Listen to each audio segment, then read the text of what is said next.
예, 권불 10년이라는 사자성어가 있습니다. 여러분 무슨 뜻인지 아십니까? 아무리 높은 권력이라 할지라도 10년 가기가 힘들다라는 말이죠. 미국은 민주당 정권이 이제 막을 내리고 공화당의 트럼프가 대통령에 당선되었습니다. 트럼프는 아메리카 퍼스트를 외치면서 미국의 실질적인 이익을 최우선으로 삼겠다라는 구호 아래서 관세 정책이나 이민 정책을 펼치고 있습니다. 그것에 따른 부작용들이 여기저기서 발생하고 있고 우리 같은 이민자들은 어떻습니까? 트럼프 정책에 혹시 나에게 불똥이나 튀지 않을까라면서 걱정들을 하고 있습니다. 하지만 그래봤자 고작 5년 후면 모든 권력은 다른 사람에게 넘어가게 될 것입니다. 지금 한국에서는 탄핵 정국으로 인해서 새로운 대통령 선출에 모든 이목들이 집중되고 있습니다. 저마다 권력을 잡기 위해서 여러 가지 정책들을 내면서 백성들의 마음, 국민들의 마음을 이제 사로잡으려고 분주합니다. 윤 전 대통령은 고작 3년이라는 짧은 시간 동안 권력을 누렸지만 이제는 여당의 대선 후보들마저도 거리 두기에 여념이 없는 모습입니다. 그렇습니다. 권력을 가지고 있을 때는 수많은 사람들이 찾아오고 어떻게 해서라도 작은 인연이라도 만들어 보려고들 노력들을 하지만 이제 권력의 끈이 떨어지고 나면 어떻게 됩니까? 아무도 찾지 않는 쓸쓸한 시간을 보내야 하는 것이 권력의 씁쓸한 뒷모습인 것 같습니다. 우리의 가정에서도 이런 모습들을 보게 되죠. 예전에 저희 아버지와 어머니가 건강하시고 한참 일을 하고 계실 때는 우리 가정의 모든 중심이 아버지 어머니 중심으로 돌아갔었습니다. 하지만 어느새 나이가 드셔서 몸이 아프시고 이제 일을 못하시게 되었을 때부터는 가정의 중심은 어느샌가 자녀들에게로 이전되었습니다. 한 세대는 가고 새로운 세대가 세워진 것입니다. 그런데 요즘 우리 자녀들이 자라서 돈을 버는 자녀도 있고 또 자기 주장을 확실하게 하는 것들을 보니까 이제 나의 세대, 우리 세대도 얼마 남질 않았구나라는 그런 생각을 해보았습니다. 물론 아직은 저는 젊기 때문에 여러분들보다 젊기 때문에 한 15년, 20년은 더 일할 수 있겠지만 결국은 나의 세대는 가고 우리 자녀 세대들이 다가오고 있는 것만큼은 틀림없는 사실입니다. 한편으로는 서글픈 생각도 듭니다. 하지만 이것이 순리이며 자연스러운 하나님의 섭리라는 생각을 해봅니다. 오늘 본문의 말씀에 보면 그동안 이 사도행전의 말씀의 중심에 서 있던 베드로는 사라지고 바울과 바나바가 말씀의 중심 인물이 되는 것을 볼 수 있습니다. 그러다가 이제 바나바와 바울도 마가라 하는 요한의 문제로 서로 심하게 다투고 난 후에 갈라져서 각자 길을 가게 되는데 그때부터 성경은 바울 홀로 이제 이 사도행전의 중심에 세우게 되는 것이죠. 베드로의 시대는 가고 바울의 시대가 이제 열렸다라는 것입니다. 베드로는 그럼 어떻게 되었습니까? 이제 베드로는 사도행전에서 앞으로 나오지 않고 딱 한 번 나오죠. 15장에 가서 한 번 나오는데 이제 12장에서 지난주에 처형되기 바로 전날 밤에 하나님의 은혜와 천사의 도움으로 인해서 기적적인 탈출을 경험했었죠. 그리고 이제 성도들에게 자신이 경험한 그 탈출에서 경험한 그것들을 다 이야기해주고 다른 곳으로 떠나갔다라고 말씀하고 있습니다. 사도행전 12장 17절 말씀을 같이 읽어보겠습니다. 베드로가 그들에게 손짓하여 조용하게 하고 주께서 자기를 이끌어 나오게 한 일을 말하고 또 야고보와 형제들에게 이 말을 전하라 하고 떠나 다른 곳으로 가니라. 아멘. 베드로가 떠나 다른 곳으로 갔다라고 말씀합니다. 그럼 어디로 떠난 것일까요? 어떤 사람들은 베드로가 로마로 가서 25년간을 머물러 있었다라고 주장하는 사람도 있고 어떤 사람은 베드로가 안디옥 지방으로 갔을 것이다 라고 말하는 사람도 있습니다. 또한 갈라디아로 갔을 것이다, 고린도 지역에 머물러 있었을 것이다 라고 여러 가지 주장들을 합니다. 그러나 아마도 베드로는 한 곳에 머물러 있지 않고 지금 말씀드린 여러 지역을 여기저기 돌아다니면서 계속해서 선교 사역을 이어갔을 것입니다. 아무튼 이제 하나님께서는 베드로 대신에 바울을 통하여서 이방 선교의 사역을 이어가신다라는 것이죠. 본문 1절을 이제 읽어보도록 하겠습니다. 안디옥 교회에 선지자들과 교사들이 있으니 곧 바나바와 니게르라 하는 시므온과 구레네 사람 루기오와 분봉왕 헤롯의 젖동생 마나엔과 및 사울이라. 아멘. 여기에 보면은 안디옥 교회에 선지자와 여러 선생들이 있었다라고 말하고 있습니다. 사도행전에서는 교사라는 단어가 유일하게 이곳에서만 사용되고 있지만은 연관 동사인 가르치다라는 말은 16차례나 언급되고 있습니다. 바나바와 시므온, 루기오, 마나엔 그리고 사울 등 이 5사람이 바로 안디옥 교회의 지도자 역할을 했던 중심 인물들이었습니다. 이들 중 누가 선지자고 누가 선생이었는지는 확실하지가 않습니다. 왜냐하면 예언하는 일과 가르치는 일은 서로 겹치기 때문에 5사람 중에 일부를 선지자로 그리고 나머지를 교사로 구분하는 것은 쉽지 않을 뿐만 아니라 별 의미도 없기 때문입니다. 선지자는 하나님께서 말씀을 주실 때마다 받은 것을 즉흥적으로 선포하는 사람이었고, 선생들은 사전에 준비한 말씀을 차분히 선포하는 사람이었습니다. 교회에는 선지자도 필요하고 선생도 필요한 것입니다. 오늘날의 교회도 하나님의 말씀을 전하는 선지자와 같은 역할하는 목사도 필요하겠지만, 또한 목사의 지도를 받아서 주일학교 어린이나 그리고 학생들 그리고 처음 교회에 나온 믿음이 연약한 이들을 가리킬 수 있는 선생이 꼭 필요하다라는 것이죠. 간절히 바라옵기는 우리 교회에 이렇게 가르칠 수 있는 선생들이 많이 늘어나게 되었으면 좋겠습니다. 또 배우는 학생들이 날마다 생겨났으면 좋겠습니다. 그것뿐만 아니라 우리 교회의 찬양팀 그리고 악기팀들 그리고 식사봉사, 청소봉사, 안내봉사, 차량봉사 등으로 이 봉사자들이 넘쳐나는 그런 교회가 되었으면 좋겠습니다. 이곳에서 언급된 사람들과 그들의 출신지를 보면은 안디옥과 그 안에 있는 교회는 이미 여러 인종들과 그리고 문화권에서 온 사람들로 구성되어 있다라는 사실을 확인할 수 있습니다. 안디옥 교회의 가장 중요한 리더라고 말할 수 있는 바나바가 가장 먼저 언급되고 있는데, 이 바나바는 예루살렘 교회가 안디옥으로 파견한 유대인 그리스도인이었지만 원래는 지중해 구브로 출신이었다라는 것이죠. 그러니까 지중해에 있는 작은 섬 출신이었습니다. 두 번째로 언급되는 사람은 누구입니까? 시므온이라는 사람인데, 유대인이 가질 만한 히브리식 이름을 가지고 있지만은 이 사람을 뭐라고 부른다고 했습니까? 니게르라고 부른다고 한 것으로 보아서 이 사람은 흑인이었다라는 것을 알 수 있습니다. 아마도 그는 아프리카 지역에서 온 사람이었을 것입니다. 세 번째로 언급되는 사람은 루기오인데, 루기오는 구레네 출신입니다. 오늘날로 말하면 북아프리카에 위치해 있는 리비아 출신이었다라는 것이죠. 그리고 네 번째로 언급되는 마나에는 분봉왕 헤롯의 젖동생이었다라고 말하고 있습니다. 분봉왕 헤롯이 어떤 사람입니까? 세례 요한을 죽이고 예수님의 재판에도 관여했던 사람이었습니다. 헤롯의 젖동생이란 말은 함께 자라난 사람을 말하는데 어릴 적부터 친구였다라는 것이죠. 그러니까 헤롯 왕의 친구였을 것이다라는 것입니다. 또한 왕궁에서 왕자와 함께 자라난 아이들에게 주어진 타이틀이거나 헤롯의 최측근이었다라는 뜻입니다. 그러니까 이렇게 헤롯 왕의 최측근도 안디옥 교회의 중요한 지도자가 되었다라는 것이죠. 그가 회심하였다라는 것입니다.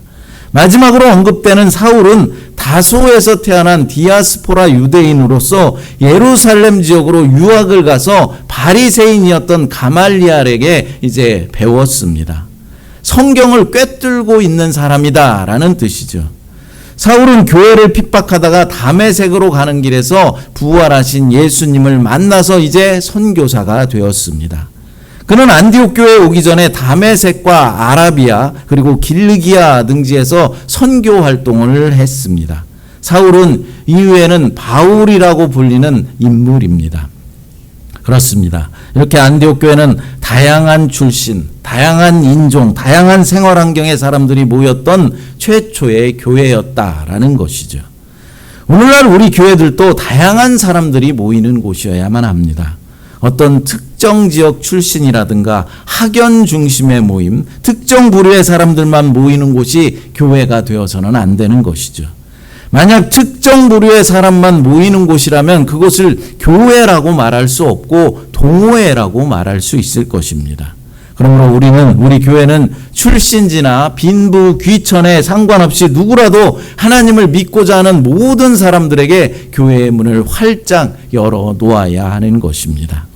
우리 새마음교회도 남녀노소, 빈부 귀천 그런 것에 상관없이 모든 부류의 사람들이 함께 모여서 하나님의 성호를 뜨겁게 찬양하며 예배하는 영광스러운 교회가 되었으면 좋겠습니다.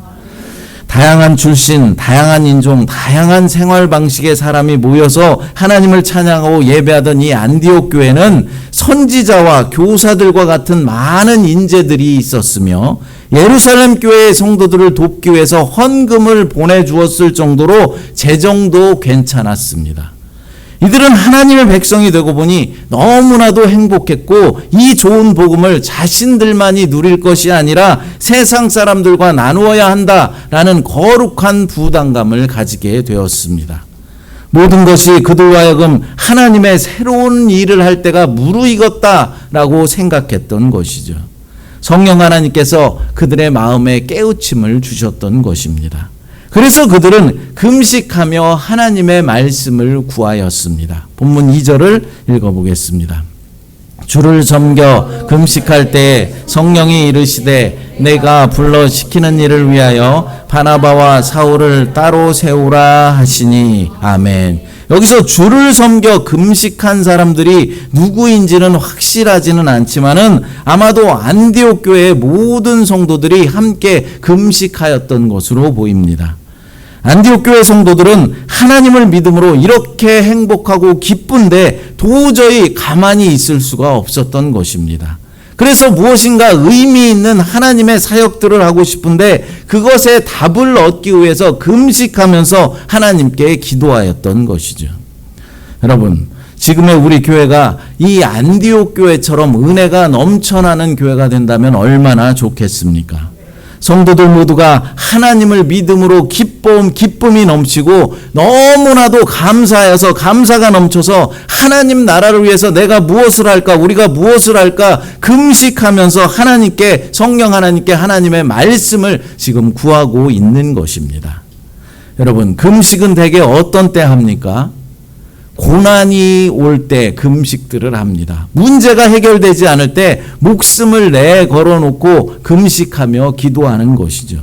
그런데 지금 안디옥 교회 성도들은 고난이 있거나 문제가 있어서 금식하는 것이 아닙니다. 하나님의 말씀을 구하기 위해서 금식하며 기도하고 있는 것이죠. 여러분, 우리들도 대부분 언제 어느 때 기도를 합니까? 고난이 오거나 어떤 문제가 생겼을 때, 내 삶에 장애물이 가로막고 있을 때 하나님 앞에 나와서 기도합니다. 평소에는 기도하지 않다가도 문제가 생기면 많은 사람들이 하나님을 찾는다라는 것이죠. 물론 오늘날의 성도들은 문제가 있어도 잘 기도하지 않는 그런 경향들을 가지고 있습니다. 보통 작은 문제에는 기도하기보다는 자신의 힘으로, 자신의 능력으로 어떻게 해결해 보려고 하고 자신이 아는 지인들을 통해서 문제를 해결하려고 먼저 노력을 합니다. 하지만 진짜 내 힘으로 도저히 감당할 수 없는 그런 문제가 발생했을 때, 그 누구의 도움으로도 해결 방법이 없을 때 비로소 하나님 앞에 나와서 하나님께 도움을 구한다라는 것이죠. 물론 어려움이 커졌을 때 하나님의 도움을 구하며 기도하는 것도 참 좋은 믿음입니다. 그러나 더 좋은 믿음은 무엇이겠습니까? 평소에 평안할 때, 아니 좋은 일이 있고 기쁜 일이 넘칠 때 하나님의 은혜와 사랑에 감사하면서 기도하는 것입니다. 아무 일 없이 무탈하고 있을 때 하나님의 보호하심에 감사하면서 기도드려야 한다라는 것이죠. 지난 수요일에 호놀룰루의 동료 후배 목사와 잠깐 통화를 나눈 적이 있습니다. 이런저런 얘기를 하다가 제가 요즘 어떻게 지내세요? 라고 물으니까 네, 아무 일 없습니다. 그냥 늘 똑같습니다. 라는 대답을 했습니다. 그래서 제가 그랬습니다. 아무 일 없는 것이 그냥 똑같은 일상을 사는 것이 하나님의 은혜입니다. 라고 말해 주었습니다. 그렇습니다, 여러분. 아무 일 없이 그냥 똑같은 일상을 살아가는 것이 바로 하나님의 은혜요, 하나님의 축복이라는 사실을 믿으시기 바랍니다. 무슨 일이 생기면 안 되는 것이죠. 하던 일을 못하게 되고 내 삶에 변화가 생겼다라는 것은 무슨 뜻입니까? 내가 병이 들었다거나 어떤 사고를 당했다라는 것이겠죠. 그러므로 우리는 아무 일 없이 무탈할 때 오히려 하나님께 감사하면서 기도할 수 있어야 하는 것입니다. 안디옥 교회 성도들은 한술 더 떠서 아무 일 없이 무탈할 때 기도했던 것이 아니라 하나님의 은혜로 기뻐하면서 행복해하고 있을 때 금식하면서까지 기도하였다라는 것입니다. 복음을 받아들인 기쁨을 어떻게 전달할 수 있을지, 전할 수 있을지 성령 하나님께 그 말씀을 구하였던 것입니다. 우리도 이랬으면 좋겠습니다. 복음의 기쁨으로 행복해하면서 예배의 기쁨으로 하나님을 찬양하며 주님의 뜻을 구하게 되었으면 좋겠습니다. 드디어 성령 하나님께서 이제 말씀하십니다. 뭐라고 합니까? 성령님은 자신이 시키는 일을 위해서 바나바와 사울을 따로 세우라고 말씀하십니다. 아마도 교회를 세웠던 예언자 중에 한 사람을 통하여서 말씀하셨을 것입니다. 그럼 성령이 시키는 일은 무엇입니까? 바로 선교하는 일입니다. 바나바와 사울에게 선교의 사명을 줄 테이니 그들을 따로 세우라고 말씀하신 것입니다. 성령 하나님께서 기도하며 예배하는 성도들에게 하나님의 뜻을 분명히 밝히 말씀하여 주시는 것입니다. 바나바와 사울을 선택한 것은 성령께서 이미 불러 시키신 일을 하기 위하여 지시하신 것입니다. 부활하신 예수님은 10여 년 전에 다메섹에 사는 아나니아에게 일시적으로 앞을 보지 못했던 이 사울을 찾아가서 안수해 주라고 하면서 이미 사울을 유대인들과 임금들 그리고 특별히 이방인들에게 주의 이름을 전하고 주의 복음을 전하는 전도자로 세우시겠다라고 말씀하신 적이 있으십니다. 사도행전 9장 15절을 읽어보겠습니다. 주께서 이르시되 가라, 이 사람은 내 이름을 이방과 인들과 이스라엘 자손들에게 전하기 위하여 택하신 나의 그릇이라. 아멘. 그러니까 이미 10여 년 전에 사울이 드디어 10여 년 전에 있었던 이 일이 10년 만에 드디어 이제 예수님의 계획을 공식적으로 행하게 되었다라는 것이죠. 성령의 말씀을 따라서 바나바와 사울을 따로 세운 이 안디옥 교회는 그들을 위해서 다시 금식하면서 기도하고 두 사람에게 안수하여서 이들을 떠나 보냅니다. 본문 3절을 읽어보겠습니다. 이에 금식하며 기도하고 두 사람에게 안수하여 보내니라. 아멘. 여기서 금식했다라는 것은 간절함과 갈급함을 표현하는 것이고, 안수는 교회가 앞으로도 그들과 계속적인 관계를 유지하면서 도울 것이지만은 하나님의 은혜에 그들을 전적으로 맡긴다라는 의미를 지닌 상징적인 행동입니다. 안디옥 교회는 바나바와 사울에게 직책을 맡기기 위해서 안수했던 것이 아닙니다. 어떤 직책을 주기 위해서 선교사로 목사로 삼기 위해서 안수를 한 것이 아니라 구체적인 사역, 그러니까 선교 사역을 위해서 안수를 하였던 것입니다. 여기서 중요한 것이 무엇이겠습니까? 안디옥 교회가 성령 하나님의 음성을 듣고 그대로 순종하였다라는 사실입니다. 이들은 성령님께서 말씀하실 때 즉각적인 순종으로 응답하였습니다. 이 모든 일들에 성령님께서 인도하심을 믿고 순종하여 필요한 모든 것을 갖추어서 주면서 바나바와 사울을 자유롭게 떠나 보내었습니다. 그렇습니다, 여러분. 우리도 성령님의 뜻에 즉각적으로 순종할 수 있어야 하는 것입니다. 성령님께서 우리를 도우시고 인도하심을 믿고 주님의 말씀에 따라야 하는 것입니다. 여러분, 그럼 성령님의 뜻은 무엇입니까? 바로 하나님의 뜻을 말하는 것이죠.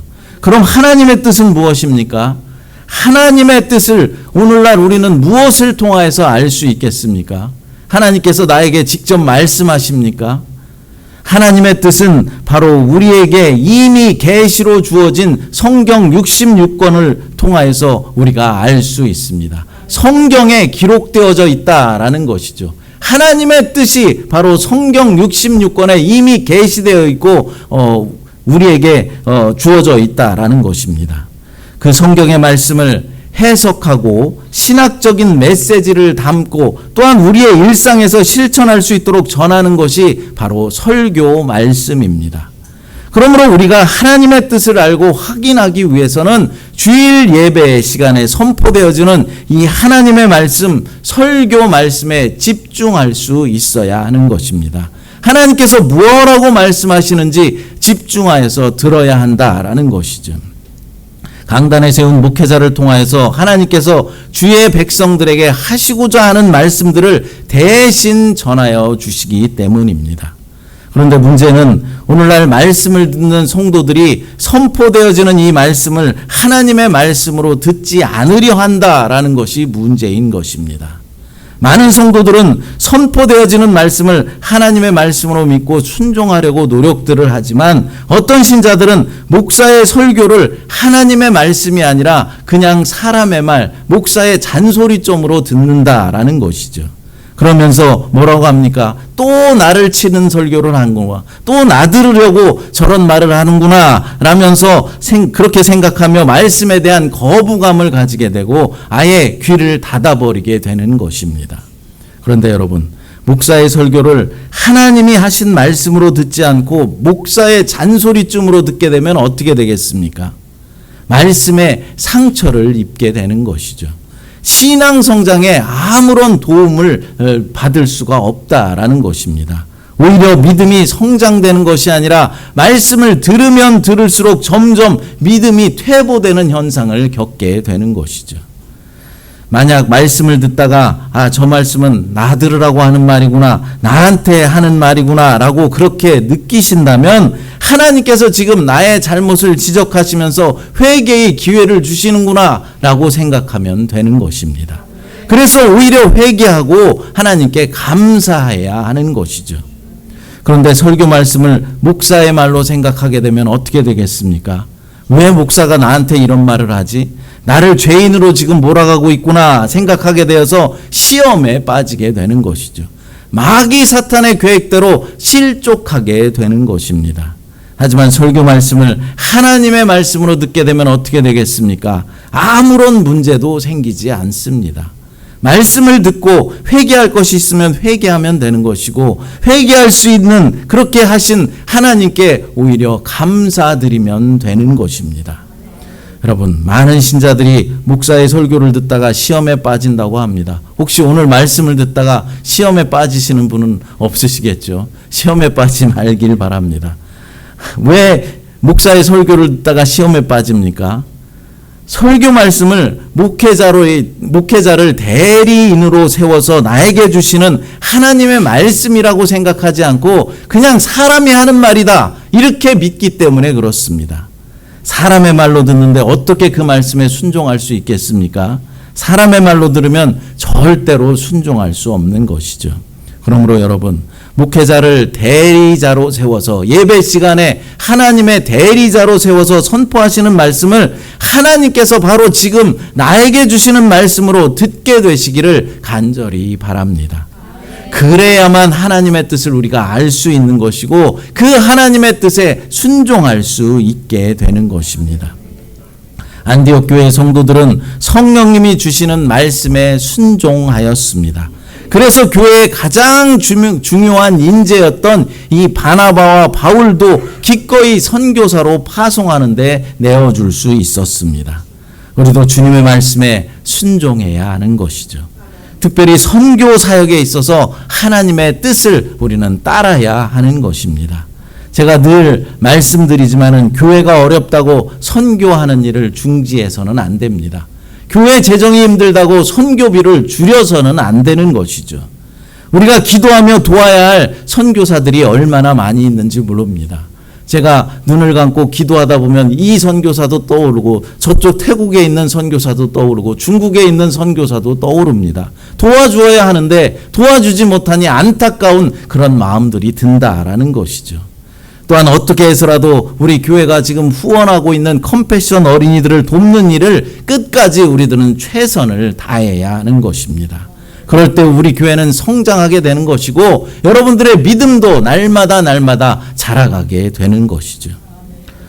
선교를 위해 파송받아서 안디옥 교회를 떠나는 이 바나바와 사울은 앞으로 여러 교회를 돌면서 각 교회에 장로들을 세울 것이고 그들을 말씀의 토우에 굳건하게 세우게 될 것입니다. 그들이 가는 곳마다 교회가 없는 곳에는 교회를 세우고 이미 교회가 세워져 있는 곳에는 그 교회가 주님 안에서 더욱더 건강하게 더욱더 강건하게 설 수 있도록 가르치고 양육하게 될 것입니다. 그렇습니다, 여러분. 교회는 성령님에 따라 성령님의 그 뜻에 따라 순종하면서 선교 사역들을 감당할 수 있어야 하는 것입니다. 성령님의 뜻을 우리는 무엇으로 알 수 있다고 했습니까? 바로 성경, 우리에게 이미 주어진 하나님의 계시인 성경 66권을 통해서 우리는 하나님의 뜻을 알 수 있다고 했습니다. 그 성경의 말씀을 해석하고 또 신학적인 메시지를 그곳에 담아서 우리의 삶에 적용할 수 있도록 전해지는 것이 바로 설교 말씀인 것입니다. 그 말씀을 사람의 말로 듣지 말고 하나님께서 나에게 주시는 말씀으로 받아들일 때 교회는 성장하게 될 것이고 성도들의 믿음도 자라나게 되는 것입니다. 우리 새마음교회도 하나님의 말씀에 순종하여서 놀라운 성장을 이루어가고 선교하는 일에도 크게 쓰임받는 그런 교회가 되었으면 좋겠습니다. 더불어서 성도 여러분 한 사람 한 사람의 믿음도 더욱더 견고하게 서가게 되시기를 간절히 축복합니다. 이 시간 아까 불렀던 찬양 나는 주를 섬기는 것에 후회가 없습니다. 찬양 부르시고 함께 기도하는 시간 갖도록 하겠습니다. 하나님의 은혜 감사합니다. 성경 66권을 우리에게 주시어서 주의 뜻이 무엇인지 명확하게 알게 하시니 감사합니다. 주신 말씀에 순종함으로 나아갈 수 있도록 역사하여 주시옵소서. 성경의 말씀을 잘 해석하고 신학적인 메시지를 담고 오늘날 우리들이 실천하며 적용할 수 있도록 선포되어지는 설교 말씀이 하나님께서 나에게 주신 주님의 말씀임을 믿고 그 말씀에 따라 순종하며 살아갈 수 있도록 우리 모두를 인도하여 주시옵소서. 특별히 선교사에게 있어서 주의 뜻에 순종하여서 선교하는 일을 쉬지 않게 하시고 더 많은 것도 선교하는 우리 새마음교회 될 수 있도록 하나님 역사하여 주시옵소서. 거룩하신 예수님의 이름으로 기도드리옵나이다. 아멘.